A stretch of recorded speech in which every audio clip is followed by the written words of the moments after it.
Hi, welcome to another Silverbird Selection game review. Today I'm looking at a Silver Range game from 1986, The Happiest Days of Your Life. This is a very common game, loads of copies on eBay, going for like £2 to £3 generally, and none of them ever seem to sell, which probably tells you a little bit about how desirable this game is. My copy cost me £1, so let's see if it's actually worth that £1. Here we have the front cover then, and it's quite a nice idea. You've got the happiest days of your life scrawled on a blackboard with various other images, but then you've got the teacher with his cane chasing a school kid in his shorts and his cap. This is a sort of outfit I do not associate with 80s school going. Being a kid from the 80s who went to school, I certainly didn't have to wear this kind of an outfit. I would say this is more a 60s or 70s outfit, but the kid, well, he's not a good looking kid, is he? And he looks like maybe a 40-year-old bloke rather than a school kid. Nature has not been kind to him, let's say.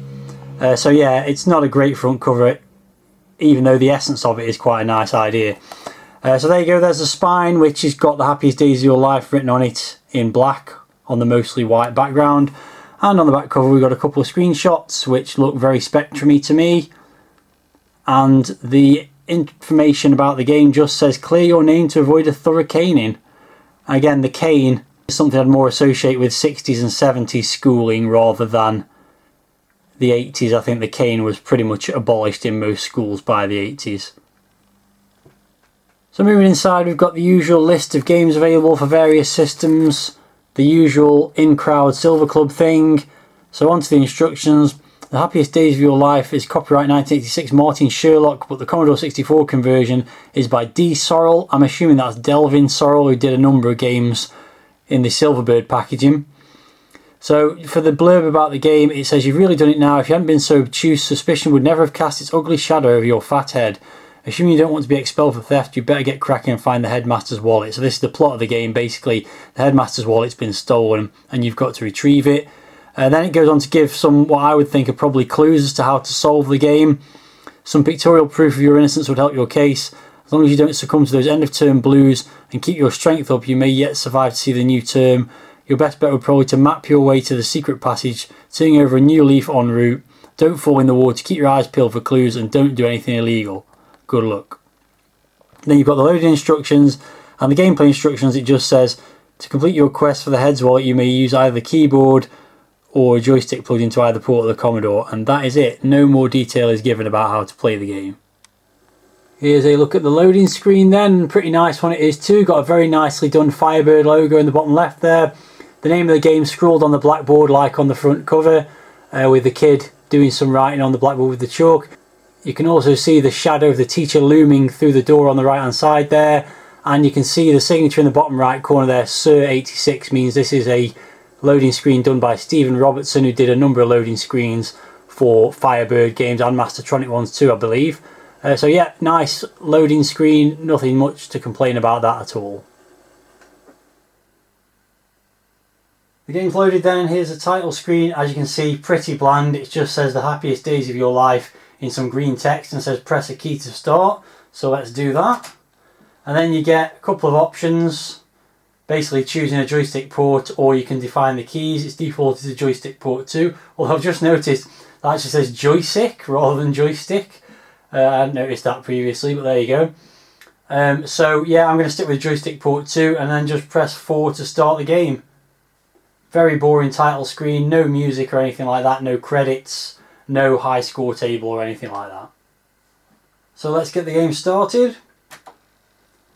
And as you can see, you start at the school gates, and the aim of the game is to find the head teacher's wallet and presumably return it to him. And it's a flick screen arcade adventure style thing. You can carry 2 items. You can see 2 items in the inventory, top left there, a school tie and a Latin text, although the graphics that are associated with those seem to be the wrong way around. I would say the bottom one looks like a school tie and the top one definitely says Latin on a blue book, so that's a bit strange. They've also got an energy bar and some lives, so that does suggest there's going to be some obstacles to avoid that can drain that energy. So let's explore. So controls with the joystick, you can move left and right. This guy, by the way, does not look like a school kid. He looks more like a slightly portly middle-aged bloke. So yeah, pretty poorly animated, a couple of frames of animation, so you can move left and right. You can also press fire to jump, and whether you're stood still or moving, when you press fire, this is the jump.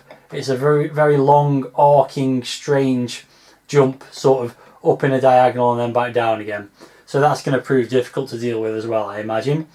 So let's move on.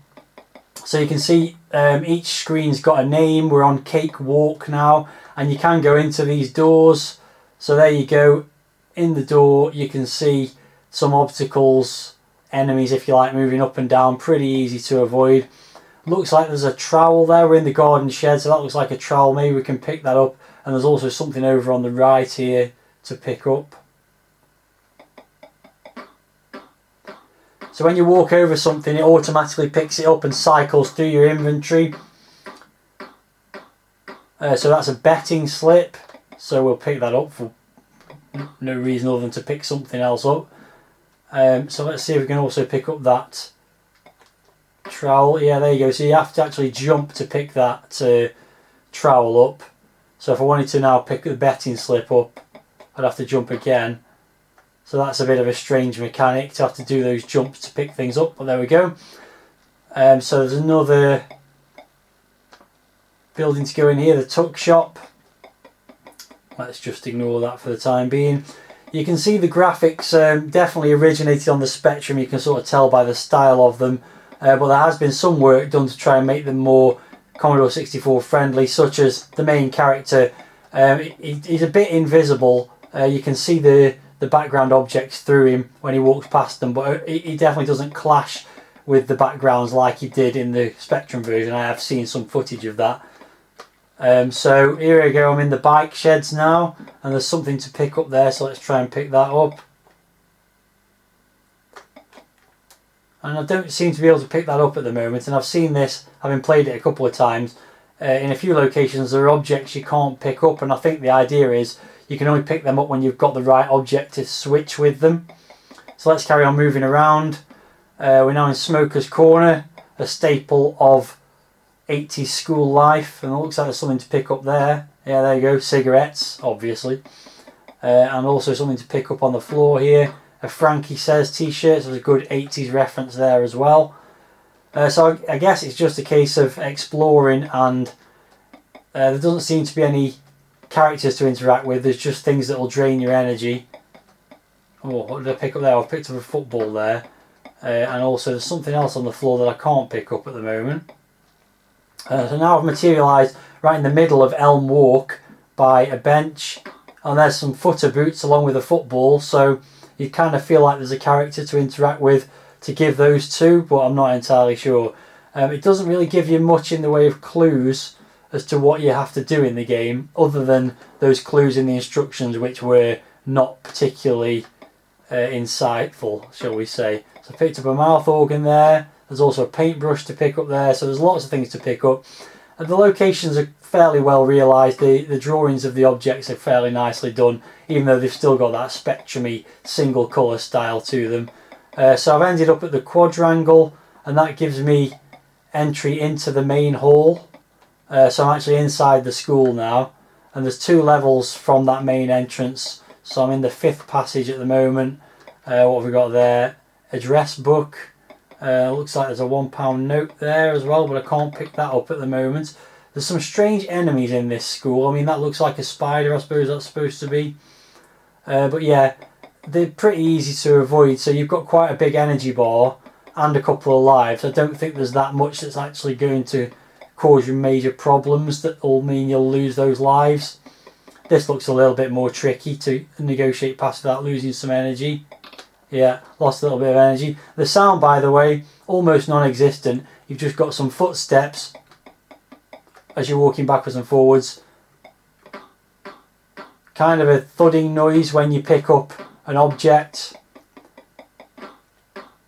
And that's about it. So, yeah, not the greatest sound effects to say the least. So now I'm in the box room. There's something to pick up there. Yeah, this is another one of those objects I can't pick up at the moment.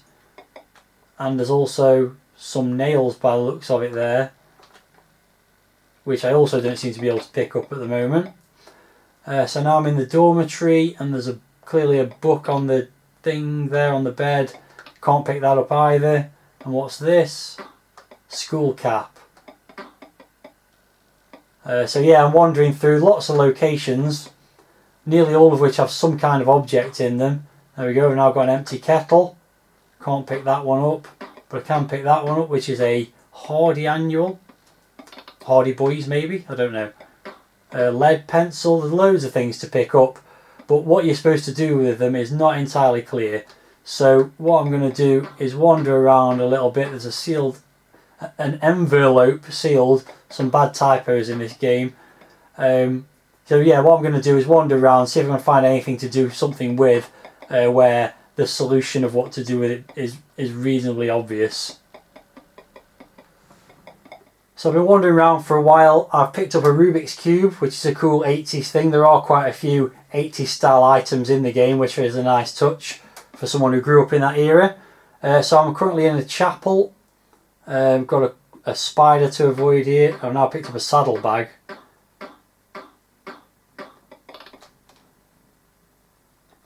So if I go onto the roof of this crumbled tower, firstly picked up a chicken there, which upped my energy a little bit.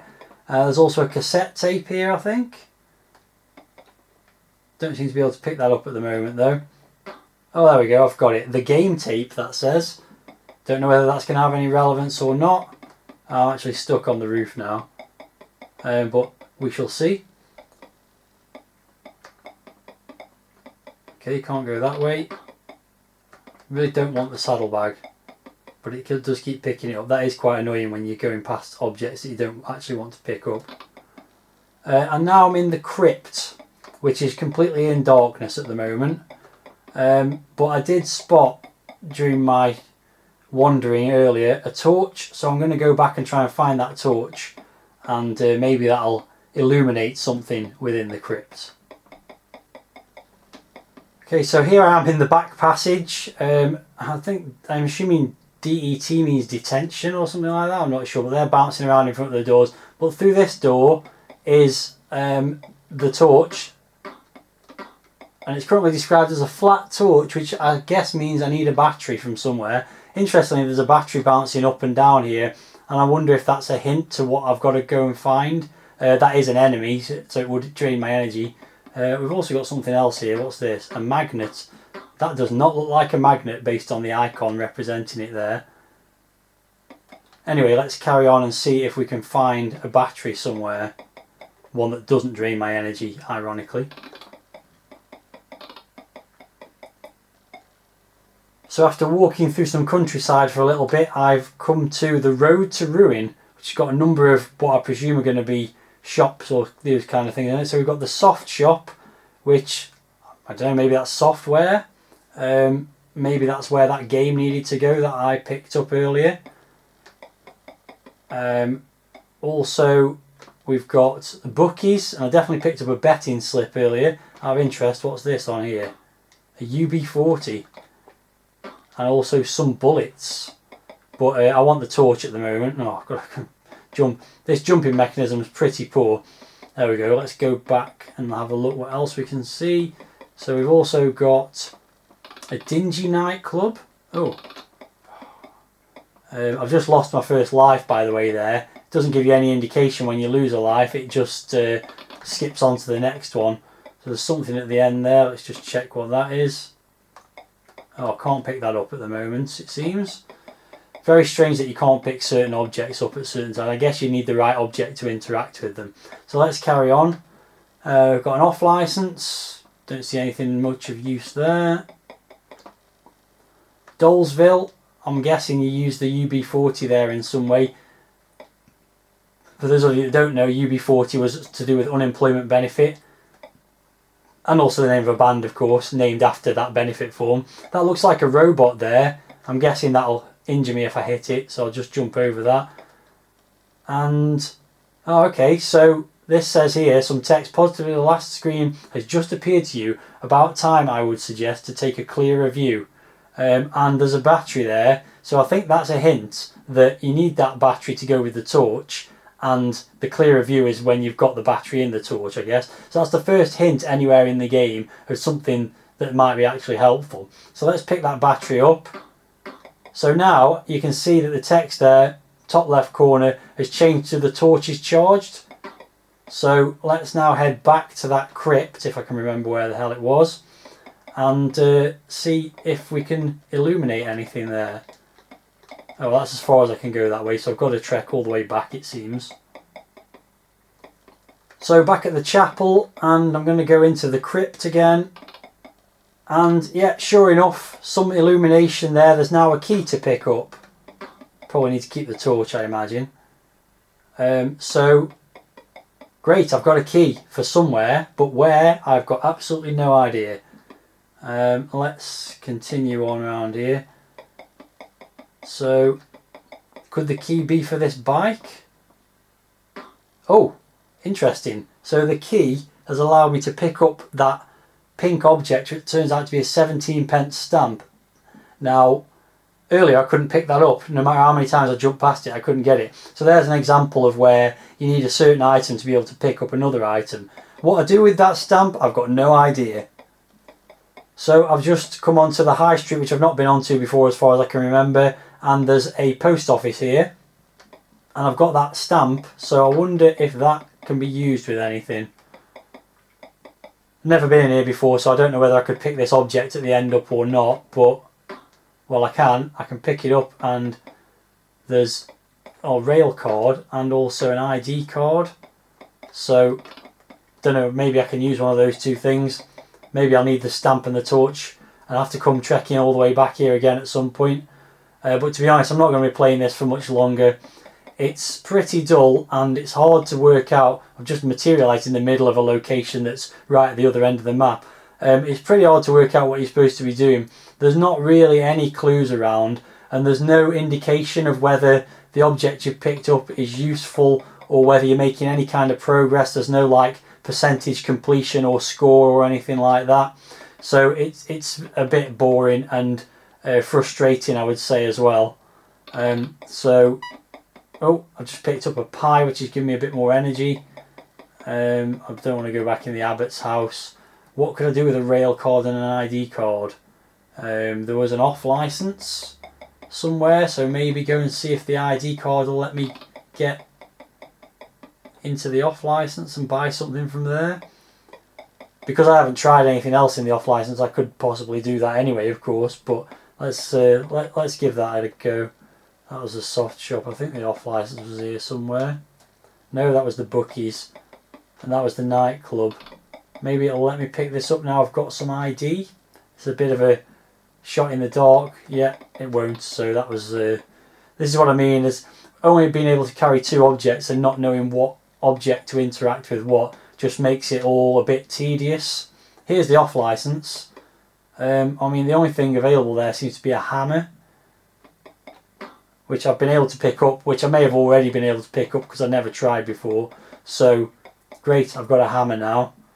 This is one of those games where you need to draw a map, jot down where each object is, and then try and work out how to interact each object with another object to make some progress. There's something there on the desk in this, what I'm assuming is basically an unemployment office, and can't pick that up. So I've been wandering a little bit more and come into this study within the school and noticed there's an envelope here. I think I came in here earlier, not sure whether I was recording at the time, which I can pick up. Sealed envelope, and I noticed it's got these 17p stamps moving up and down in this room, which again I wonder if that's actually a clue that you need the 17p stamp with the envelope, maybe to unseal it. So I'm just desperately trying to remember where I left the 17p stamp. I think it was in the post office, so I'm going to head back there and see if that interacts in any way. And then, regardless of what happens there, I think I'm done with the game. I think you've probably seen enough to know that it's not a particularly exciting game. So back on the high street, here's the post office, and yep, there's that 17p stamp. I don't know why I'm bothered about getting hit by these things really, given that I'm about to give up on the game anyway. Okay, so now the envelope's been stamped. Don't know how that helps really. It did prove that they did need those two things to interact, and I think that's starting to give me a clue as to how you actually make progress in this game, is that any enemy you see that's actually an object that you've seen elsewhere, you have to get that object and bring it to this location, or use that object with another object that you find in that location. So I've got a bit more insight into perhaps how you solve the game, but I'm still bored with it and I'm not going to talk any more about it other than to do the review scores. So firstly, the packaging, pretty poor. The image on the front cover is not great. The instructions are cryptic to say the least and not very helpful, even in terms of explaining what you do to pick up objects and things like that.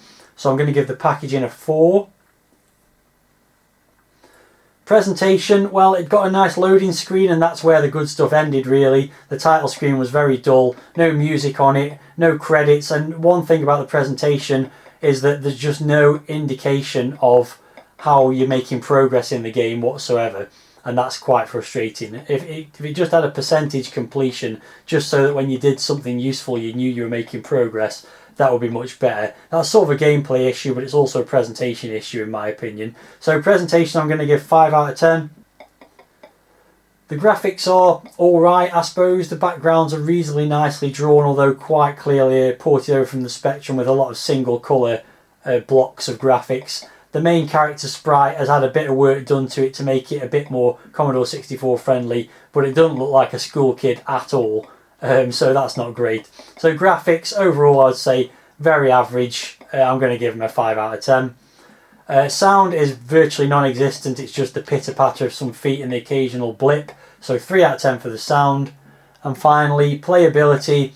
Well, there's lots of locations to explore. If you've got the patience to work through the puzzles and things, I guess it's a reasonably playable game, but to me it's just really boring. There's lots of backtracking, lots of just wandering aimlessly, trying to work out if there's something useful to do on a particular screen or not. It's really boring basically. I'm not really a fan of these flick screen, fetch and carry arcade adventures anyway. I've seen people liken this to things like Pajama Armor and School Days, perhaps to some extent because of the school theme. I don't think it's as good as either of those two games, although I've not played either of those games very much. So I'm going to give it a playability rating of 4, which gives it an overall score of 4.6. And as you can probably guess, I'm not a fan. Not worth the $1.99 asking price for me, although clearly you would get plenty of value for money out of it if you were willing to persist with it. I just think it's really dull and not really worth it. So there you go, I'm done with wandering around, to be honest. I'm pretty much had enough with it. So that's it for this review. Those are my thoughts on the happiest days of your life. Definitely not the happiest game of my life. If you've got any thoughts about it, then let me know in the video comments. That brings another game review to an end then, and you know the drill by now. 2 games are going to be announced. You're going to vote for them. Whichever one wins, I'm going to play. So let's get on with it and draw 2 names out of the tin. See what we get this time. First up is Skateboard Joust. And up against that is Eyeball 2. So let me just grab those games and read out the descriptions for you so you can decide which one to play. By the way, Skateboard Joust, that's its 2nd time out of the pot for voting. It lost last time around and went back in the pot. If it loses this time, then it's eliminated, which doesn't really mean a hell of a lot because it'll still get reviewed eventually, but it'll be eliminated from the pot of games I'm going through at the moment. So anyway, Skateboard Joust, just to remind you, hip, radical, street cool skateboarding in 2001. And for Eyeball 2 it says, boing, the blockbusting ball bounces back. So there you go, those are the options, Skateboard Joust or Eyeball 2. Let me know in the comments which one of those games you'd like me to play next. Thanks very much for watching this video. See you again soon.